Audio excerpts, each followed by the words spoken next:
Bonjour. Il s'est encore passé beaucoup de choses en juillet malgré la période estivale. À commencer en début de mois par le dénouement in extremis de la crise grecque qui s'est soldée par un brusque rebond des marchés financiers. Rebond vite stoppé par une forte chute des bourses chinoises qui commence à inquiéter les investisseurs. Malgré tout, le mois se termine bien pour la majorité des indices actions, à l'exception des émergents. Côté taux, la sortie de la crise en Grèce a profité aux emprunts d'État de la zone euro. Les taux ont baissé un peu partout, ce qui se traduit par des performances positives pour les actifs obligataires. Côté banque centrale, les investisseurs sont désormais rassurés sur la capacité de la BCE à endiguer le risque de contagion dans la zone euro. Pour sa part, la Fed n'a pas donné plus de précisions sur la date de la première hausse des taux. Néanmoins, la normalisation est prévue pour 2015. Enfin, l'euro a un peu baissé contre le dollar et le pétrole a chuté de 17% sur le mois, retrouvant ainsi son plus bas niveau d'il y a 6 mois. Cette chute fait suite au récent accord signé entre l'Iran et les grandes puissances. Pour les experts, le retour du pétrole iranien sur le marché mondial devrait en effet peser sur les cours. Malgré le cas grec, la reprise se poursuit en zone euro. Le deuxième trimestre est bon et les signaux sont encourageants pour le troisième. Le crédit bancaire repart à la hausse et la baisse des prix du pétrole va redonner du pouvoir d'achat aux ménages. Mais nous restons tout de même attentifs aux risques de contagion liés aux difficultés des pays émergents. Côté américain, la situation s'améliore. La croissance fait son retour au deuxième trimestre grâce à la consommation. Le marché du travail retrouve une dynamique positive et on note du mieux en matière de hausse des salaires. Enfin, côté vente de logements, on est au plus haut depuis 2007, ce qui conforte l'idée de reprise du marché immobilier. Tous ces éléments favorables sont évidemment de nature à inciter la Fed à relever ses taux cette année. Côté chinois, on est en plein paradoxe. Les derniers chiffres chinois montrent plutôt une stabilisation de la croissance, probablement grâce aux mesures prises par les autorités. C'est ce que tout le monde espérait. Mais dans le même temps, les bourses ont fortement chuté, ce qui pourrait à terme peser sur une croissance déjà bien fragile.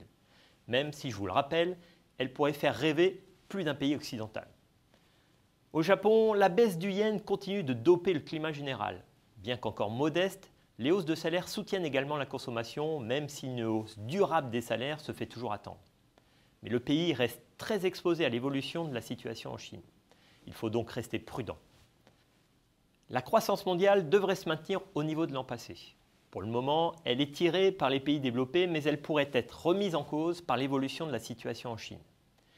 Il faudra aussi surveiller la baisse des matières premières et la prochaine remontée des taux américains.